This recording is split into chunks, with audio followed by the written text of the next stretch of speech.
Hi hello ನಮಸ್ಕಾರ ಸ್ನೇಹಿತರೆ. ಇಲ್ಲಿ ಶಿವು ಅವರು ತನ್ನ ಮಾವನ ದೇವ್ರು ಅಂತ ಅನ್ಕೊಂಡಿದ್ರು. ಆದ್ರೆ ಈಗ ವೀರಭದ್ರ ಎಂತ ರಾಕ್ಷಸ ಅನ್ನೋದು ಶಿವಣ್ಣನ ಮುಂದೆ ಬಟ್ಟ ಬಯಲಾಗ್ತಿದ್ಯಾ. ಏನಾಯ್ತು, ಏನ್ ಕತೆ, ಇದು ಎಲ್ಲವನ್ನ ಕೂಡ ತಿಳ್ಕೋಬೇಕು ಅಂದ್ರೆ ಈಗಲೇ ನಮ್ಮ ಈ ಚಾನಲ್ನ ಸಬ್ಸ್ಕ್ರೈಬ್ ಮಾಡಿ, ಹಾಗೆ ಈ ಒಂದು ವಿಡಿಯೋವನ್ನ ಪೂರ್ತಿಯಾಗಿ ನೋಡೋದನ್ನ ಯಾವುದೇ ಕಾರಣಕ್ಕೂ ಕೂಡ ಮರಿಬೇಡಿ. ಇಲ್ಲಿ ಶಿವು ತನ್ನ ತಂಗಿಯರ ತನ್ನ ಜೀವ ತನ್ನ ಪ್ರಾಣ ಅಂತ ಅನ್ಕೊಂಡಿದ್ದಾರೆ. ತನ್ನ ತಂಗಿರು ಚೆನ್ನಾಗಿದ್ರೆ ಅಷ್ಟೇ ಸಾಕು ಅಂತ ಶಿವು ಅನ್ಕೋತಾರೆ. ಆದ್ರೆ ಪ್ರತಿ ತಂಗಿಯ ಬದುಕು ಕೂಡ ಒಂದೊಂದು ದಾರಿಯಲ್ಲಿ ದಿಕ್ಕಿನಲ್ಲಿ ಹೋಗ್ತದ. ಇತ್ತ ಕಡೆ ರಾಣಿಯ ಬದುಕು ಒಂದು ದಿಕ್ಕಿನಲ್ಲಿ ಹೋಗ್ತಿದ್ರೆ, ಈ ಕಡೆ ಗುಂಡು ತನ್ನ ಬದುಕನ್ನೇ ನಿಜಕ್ಕೂ ಕೂಡ ಅಡ್ಡದಿಡ್ಡಿ ಮಾಡ್ಕೊಂಡ್ಬಿಟ್ಟಿದ್ದಾರೆ. ಆಕೆಯ ಬದುಕು ಆಲ್ರೆಡಿ ಕವಲು ಹುಡ್ತದ. ಆಕೆಯ ಗಂಡ ಜಿಮ್ಸೀನ ಪಿಂಕಿಯ ಹಿಂದೆ ಬಿದ್ದಾನೆ. ಇಲ್ಲಿ ಮಾವನ ಮೇಲೆ ಕೈ ಎತ್ತದ ಅನ್ನೋ ಕಾರಣಕ್ಕೆ ತನ್ನ ಗಂಡ ಅನ್ನೋದನ್ನು ಕೂಡ ನೋಡದೆ ಅವನಿಗೆ ಪಾಠ ಕಲಿಸ್ಬೇಕು, ಅವನಿಗೆ ಬೆಲೆ ಗೊತ್ತಾಗಬೇಕು ಅನ್ನೋ ಕಾರಣಕ್ಕೆ ಮನೆಯಿಂದಾನೇ ಹೊರಗಡೆ ನುಗ್ಗಿ ಬಿಡ್ತಾಳೆ ಇಲ್ಲಿ ಗುಂಡು. ಈ ಕಡೆ ಜಿಮ್ಸೀನ ಬೇರೆ ಎಲ್ಲೂ ಜಾಗ ಇಲ್ಲ ಅಂತ ಹೇಳಿ ಪಿಂಕಿ ಮನೆಗೆ ಹೋಗ್ತಾರೆ. ಎಲ್ಲವನ್ನ ಕೂಡ ಕಳ್ಕೊಂಡು ಬಂದಿರ್ತಕ್ಕಂಥ ಜಿಮ್ಸೀನನ್ನ ಒಪ್ಕೊಳ್ಳೋದಕ್ಕೆ ಪಿಂಕಿ ತಂದೆ ರೆಡಿ ಇಲ್ಲ. ಕೆಲಸ ಮಾಡ್ದೇನೋನು ಗಂಡಸ ಅನ್ನೋ ರೀತಿ ಮಾತನಾಡ್ತಾರೆ. ಫೋನ್ನಲ್ಲಿ ಯಾರ್ದೋ ಜೊತೆ ಮಾತಾಡ್ದ ಕೆಲವೊಂದು ಜನ ಇರ್ತಾರೆ, ಮಾರಿಗುಡಿ ಕೂಡ ದಾಟೋದಿಲ್ಲ, ವೇಸ್ಟ್ಗಳು ಹಾಗೆ ಹೀಗೆ ಅಂತ ಹೇಳಿ ಮಾತಾಡಿ ಆಹ್ವಾನ ಮಾಡ್ತಾರೆ. ನಂತರ ಇಲ್ಲಿ ಪಿಂಕಿ ನಿನಗಲ್ಲ ಅಪ್ಪ ಮಾತಾಡಿದ್ದು ಅಂತ ಜಿಮ್ಸೀನ್ ನನಗೆ ಹೇಳ್ತಿದ್ರೆ, ಹೌದಪ್ಪ ನಾನು ನಿನಗೆ ಮಾತಾಡಿಲ್ಲಪ್ಪ, ನೀನ್ ಯಾಕೆ ನಿನಗೆ ಅಂತ ಅನ್ಕೋತೀಯ, ಕೆಲವೊಂದು ಜನ ಇರ್ತಾರಲ್ವಾ ಅಂಥವ್ರಿಗೆ ಮಾತಾಡಿದ್ದು, ನನ್ನ ಬಾಯಿಂದ ಹಂಗೆ ಬಂದ್ಬಿಡ್ತಪ್ಪ ಮಾತಿನ ಬರದಲ್ಲಿ ಅಂತ ಹೇಳ್ತಾರೆ. ಬಟ್ ಅವರು ಮಾತಾಡಿದ್ದೆ ಜಿಮ್ಸೀನಂಗೂ ಕೂಡ ತುಂಬಾ ಚೆನ್ನಾಗಿ ಗೊತ್ತಿತ್ತು, ಅದನ್ನ ತನಗೆ ಹೇಳಿದ್ದು ಅಂತ. ಹಾಗಾಗಿ ಹೇಗಾದ್ರೂ ಮಾಡಿ ಕೆಲಸ ಹುಡುಕ್ಬೇಕು ಅಂತ ಜಿಮ್ಸೀನ ಮುಂದಾಗ್ತಾರೆ. ಬಟ್ ಎಲ್ಲೂ ಹೋದ್ರೂ ಕೆಲಸ ಸಿಗಲ್ಲ. ಬಿಕಾಸ್ ಇಲ್ಲಿ ತಂದೆಯ ಮೇಲೆ ಕೈ ಮಾಡಿದ್ದು, ಹೆಂಡತಿಗೆ ಮೋಸ ಮಾಡಿದ್ದು, ಇವೆರಡ ವಿಷಯವನ್ನ ಇಟ್ಕೊಂಡು ಜಿಮ್ಸಿ ನನಗೆ ಯಾರೂ ಕೆಲಸ ಕೊಡುವುದಿಲ್ಲ. ಏನಪ್ಪ ಮಾಡ್ಲಿ, ಏನ್ ಈ ರೀತಿ ಆಗೋಯ್ತಲ್ಲ ನನ್ನ ಬದುಕು, ಕೆಲಸ ಮಾಡೋದು ಸುಲಭ, ದುಡ್ಡು ಸಂಪಾದನೆ ಮಾಡೋದು ಸುಲಭ ಅಂತ ಅನ್ಕೊಂಡಿದ್ದೆ.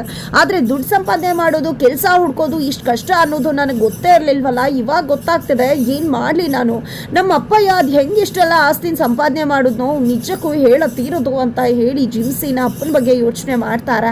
ಅಯ್ಯೋ ನನಗೂ ಅವ್ರಿಗೂ ಈಗ ಏನು ಸಂಬಂಧ, ಅವ್ರ ಬಗ್ಗೆ ನಾನು ಯಾಕೆ ಮಾತಾಡಬೇಕು ಅಂತ ಅನ್ಕೊಂಡಿದ್ದೆ. ಆದರೂ ಕೂಡ ನಮ್ಮ ಅಪ್ಪ ನನ್ನನ್ನು ಎಷ್ಟು ಚೆನ್ನಾಗಿ ನೋಡ್ಕೋತಾ ಇದ್ದ. ಪಿಂಕಿ ಅಪ್ಪ ನನಗೆ ಹೆಂಗೆಲ್ಲ ಅವಮಾನ ಮಾಡಿಬಿಟ್ಟ.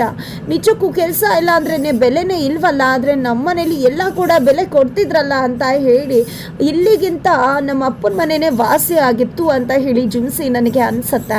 ನಂತರ ಆದರೂ ಕೂಡ ಕೆಲಸ ಹುಡುಕ್ಬೇಕಲ್ಲ ಹೇಗಾದ್ರೂ ಮಾಡಿ ಅಂತ ಅನ್ಕೊಂಡು ಬರ್ತಿರ್ತಾರೆ. ಅಲ್ಲಿ ಯಾರೋ ಆಟ ಆಡ್ತಿರ್ತಾರೆ. ಅದನ್ನ ನೋಡ್ದಂತ ಸೀನಂಗೆ ಅನ್ಸುತ್ತೆ, ಇಲ್ಲ ಈ ಆಟ ಆಡ್ಬಿಟ್ಟು ಲಕ್ಷ ಲಕ್ಷ ದೋಚ್ಕೊಂಡು ಪಿಂಕಿ ಮನೆಗೆ ಹೋಗಿ ಅವ್ರ ಅಪ್ಪನ ಮುಂದೆ ಜಬರ್ದಸ್ತನ್ನ ತೋರಿಸ್ಬೇಕು ಅಂತ. ಹಾಗಾಗಿ ತನ್ನ ಹತ್ರ ಕೂಡ ದುಡ್ಡಿದೆ ಅಂತ ಹೇಳಿದೆ ಆಟ ಆಡೋದಕ್ಕೆ ಮುಂದಾಗ್ತಾರೆ. ಒಂದು ಆಟ ಗೆಲ್ತಾರೆ, ಅದರಲ್ಲಿ ಆಡ್ತಾ ಹೋಗ್ತಾರೆ. ಜೇಬಲ್ಲಿದೆ ತೆಗಿತೀನಿ ಅಂತ ಲಕ್ಷ ಗಟ್ಟಲೆ ಆಟ ಆಡಿ ಸೋತೆ ಬಿಡ್ತಾರೆ. ನಂತರ ಇಲ್ಲೇ ಹೋಗಿ ಬರ್ತೀನಿ ಅಂದಾಗ ರೌಡಿಗಳು ಇಟ್ಕೋತಾರೆ. ಎಲ್ಲಿಗೆ ಹೋಗ್ತಿದ್ಯಾ, ದುಡ್ಡಿಲ್ಲ ಅಂದಮೇಲೆ ಯಾಕೆ ಆಟ ಆಡೋಕೆ ಬಂದೆ, ಏನು ಅನ್ಕೊಂಡಿದ್ಯಾ ನೀನು, ಹಂಗೆ ಹಿಂಗೆ ಅಂತ ಹೇಳಿ ಜಬರ್ದಸ್ತನ್ನ ಮಾಡ್ತಾರೆ. ಇತ್ತ ಕಡೆ ವೀರಭದ್ರವರು ತನ್ನ ಮನೆಯಲ್ಲಿ ಸೊಸೆಗೋಸ್ಕರ ಪೂಜೆ ಇಟ್ಕೊಂಡಿದ್ದೀನಿ ಅಂತ ಪೂಜೆ ಇಟ್ಕೊಂಡಿದ್ದಾರೆ. ಶಿವಣ್ಣನ ಫ್ಯಾಮಿಲಿ ಎಲ್ಲರನ್ನೂ ಕೂಡ ಕರೆದಿದ್ದಾರೆ. ಇಲ್ಲಿ ನಮ್ಮ ಮಾವ ಎಂಥ ದೊಡ್ಡ ಮನುಷ್ಯ ಅಂತ ಹಾಡಿ ಕೊಂಡಾಡ್ತಿದ್ದಾರೆ ಶಿವು. ಆದರೆ ಪಾರು ಮತ್ತು ಶಾರದಾ ಅವರಿಗೆ ಗೊತ್ತಿದೆ ಈ ಒಂದು ಪೂಜೆ ಹಿಂದೆ ಕೂಡ ಏನೋ ಕುತಂತ್ರ ಅಡಗಿದೆ. ಅದೇ ಕಾರಣಕ್ಕೆ ಈ ಮನುಷ್ಯ ಪೂಜೆ ಇಟ್ಕೊಂಡಿದ್ದಾನೆ, ಏನಿರ್ಬೋದು ಅಂತ. ನಂತರ ಎಲ್ಲರೂ ಕೂಡ ಒಂದು ಪೂಜೆಗೆ ರೆಡಿಯಾಗಿ ಹೋಗ್ತಾ ಇದ್ದಾರೆ. ಆದರೆ ಅತ್ತ ಕಡೆ ವೀರಭದ್ರನ ಉದ್ದೇಶ ಇರೋದು ಎಲ್ಲರೂ ಕೂಡ ಮಾದಪ್ಪ ಮಾವನ ಬೆಸ್ಟ್ ಮಾವ ಅಂತ ಹೇಳಿ ಇಡೀ ಊರಲ್ಲಿ ಆಡಿ ಕೊಂಡಾಡ್ತಿದ್ದಾರೆ. ನಾನು ಕೂಡ ಆ ಕ್ಯಾಟಗರಿಗೆ ಸೇರ್ಕೋಬೇಕು ಅನ್ನೋದು. ಮತ್ತೊಂದು ಉದ್ದೇಶ, ಇಲ್ಲಿ ರತ್ನಾಗೆ ಮಕ್ಕಳಾಗೋದಿಲ್ಲ. ಆ ಒಂದು ವಿಷಯವನ್ನ ಶಿವನ್ ಮುಂದೆ ಹೇಳಬೇಕು, ಆಕೆಯ ಬದುಕನ್ನ ಬರ್ಬಾದ್ ಮಾಡಬೇಕು ಅಂತಕ್ಕಂಥದ್ದು.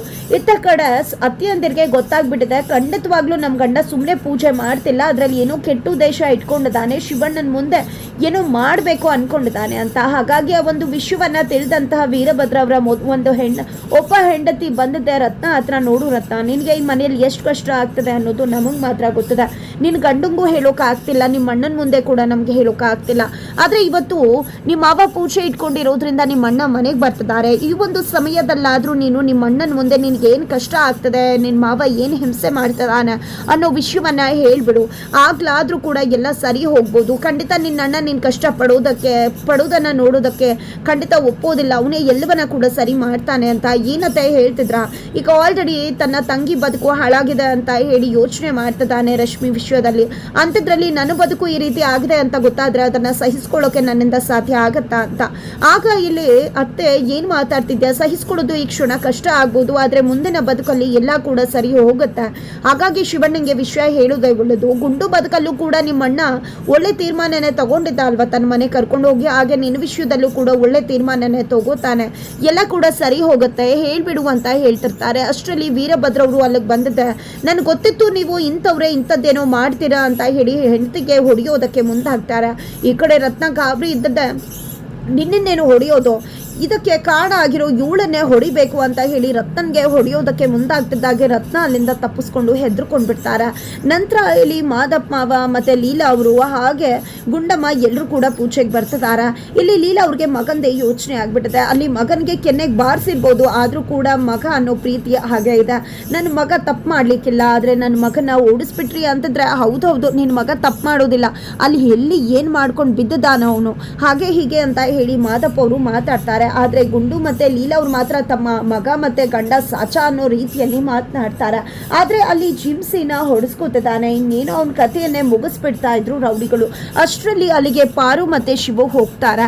ಇಲ್ಲಿ ಜಿಮ್ಸಿನನ್ನ ಕಾಪಾಡ್ತಾರೆ. ಜಿಮ್ಸಿನನಿಗೆ ಬುದ್ಧಿ ಹೇಳ್ತಾರೆ. ಜಿಮ್ಸಿನನಿಗೆ ಅದು ಅರ್ಥ ಆಗ್ತಾ ಇದ್ರು ಕೂಡ ಪಿಂಕಿ ಅನ್ನೋ ಹುಚ್ಚು ಜಿಮ್ಸಿನನಿಗೆ ಯಾವುದನ್ನು ಕೂಡ ಅರ್ಥ ಮಾಡಿಸ್ತಿಲ್ಲ ಅಂತಾನೆ ಹೇಳ್ಬೋದು. ಇತ್ತ ಕಡೆ ಪಾರು, ಶಿವು ಹಾಗೆ ಶಾರದವರು ಎಲ್ಲರೂ ಕೂಡ ವೀರಭದ್ರನ ಮನೆಗೆ ಬರ್ತಾರೆ.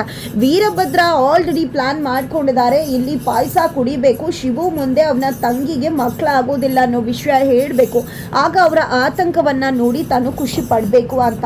ಅದೇ ಕಾರಣಕ್ಕೆ ಪೂಜೆಯನ್ನ ಇಟ್ಕೊಂಡಿರ್ತಕ್ಕಂಥ ವೀರಭದ್ರ ಯಾವುದೋ ಸುಳಿವನ್ನು ಕೂಡ ಕೊಡದೆ ಮನೆಗೆ ಎಲ್ಲರನ್ನ ಕೂಡ ಖುಷಿಯಿಂದಾನೇ ಸ್ವಾಗತಿಸ್ತಾರೆ.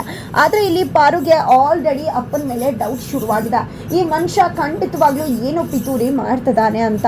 ಅತ್ತ ಕಡೆ ರಾಣಿ ಎಕ್ಸಾಮ್ ರಿಸಲ್ಟ್ಸ್ ಹೊರಬೀಳೋ ಸಮಯ ಬರ್ತದೆ. ಹಾಗಿದ್ರೆ ಆಕೆ ಎಕ್ಸಾಮ್ ಅಲ್ಲಿ ಪಾಸ್ ಆಗೋದಿಲ್ಲ ಅಂತ ಹೇಳಿ ಆ ಮನೆಯಲ್ಲಿರ್ತಕ್ಕಂಥ ಕುತಂತ್ರಿಗಳು ಅಧಿಕಾರವನ್ನ ತಮ್ಮ ತೆಕ್ಕೆಗೆ ಹಾಕೋಬೇಕು ಅಂತ ಅನ್ಕೋತಿದ್ದಾರೆ. ಆದ್ರೆ ಎಲ್ಲ ಕೂಡ ಉಲ್ಟಾ ಹೊಡಿತದೆ. ಯಾಕಂದ್ರೆ ಅಲ್ಲಿ ರಾಣಿ ಎಕ್ಸಾಮ್ ಅಲ್ಲಿ ಪಾಸ್ ಆಗೋದ್ರ ಮುಖಾಂತರ ತನ್ನ ಗಂಡನ ಸ್ಥಾನವನ್ನ ಭದ್ರಗೊಳಿಸ್ತಿದ್ದಾಳೆ. ಇತ್ತ ಕಡೆ ವೀರಭದ್ರ ಅವರು ರತ್ನ ಹತ್ರ ಹೋಗಿದ್ದೆ, ರೂಮಲ್ಲಿ ಲಾಕ್ ಮಾಡಿ ಏನು ಅನ್ಕೊಂಡಿದ್ಯಾ, ನಂದೆಲ್ಲ ವಿಷಯವನ್ನು ನಿಮ್ಮ ಅಣ್ಣನ ಹತ್ರ ಹೇಳಬೇಕು ಅನ್ಕೊಂಡಿದ್ಯಾ, ಹೇಳಿದ್ರೆ ನಿನ್ನ ಕತೆ ಏನಾಗುತ್ತೆ ಅಂತ ಗೊತ್ತಿದ್ಯಾ, ಇದೆಯಾ ಭಯ, ಹಾಗೆ ಹೀಗೆ ಅಂತ ಹೆದರಿಸ್ತಿದ್ದಾರೆ, ಬೆದರಿಸ್ತಿದ್ದಾರೆ.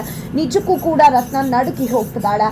ಇದನ್ನ ಪಾರು ಆ ಕಡೆ ಹೋಗ್ಬೇಕಾದ್ರೆ ರೂಮಲ್ಲಿ ಏನೋ ಗಲಾಟೆ ಆಗ್ತಿದೆಯಾ ಅಂತ ಹೇಳಿ ಕೇಳಿಸ್ಕೊತಾಳೆ. ಕಿಟಕಿಯಲ್ಲಿ ನೋಡ್ತಾಳೆ. ನೋಡ್ತಿದ್ದಾಗೆ ಅಪ್ಪನ ಕಪ್ಪಟ್ಟ ಬುದ್ಧಿಯನ್ನ ನೋಡ್ದಂತ ಪಾರು, ಇಲ್ಲ ಈ ಮನುಷ್ಯನಿಗೆ ನಿಜಕ್ಕೂ ಕೂಡ ಬುದ್ಧಿ ಬರೋದಿಲ್ಲ, ಇವನ ಕಥೆಯನ್ನ ಇವತ್ತು ನಾನೇ ಮುಗಿಸ್ಬಿಡ್ತೀನಿ, ಇವನ ಕತೆ ಮುಗಿಸಿದ್ರೇನೆ ಇವನ ಒಂದು ಆಟ ಟೋಪಕ್ಕೆ ಬ್ರೇಕ್ ಹಾಕೋದಕ್ಕೆ ಸಾಧ್ಯ ಅಂತ ಹೇಳಿ ಇಲ್ಲಿ ಪಾರು ತನ್ನ ಅಪ್ಪ ಅನ್ನೋದನ್ನು ಕೂಡ ನೋಡದೆ ಅಪ್ಪನ ಕಥೆಯನ್ನೇ ಮುಗಿಸೋದಕ್ಕೆ ಮುಂದಾಗ್ತಿದ್ದಾಳೆ.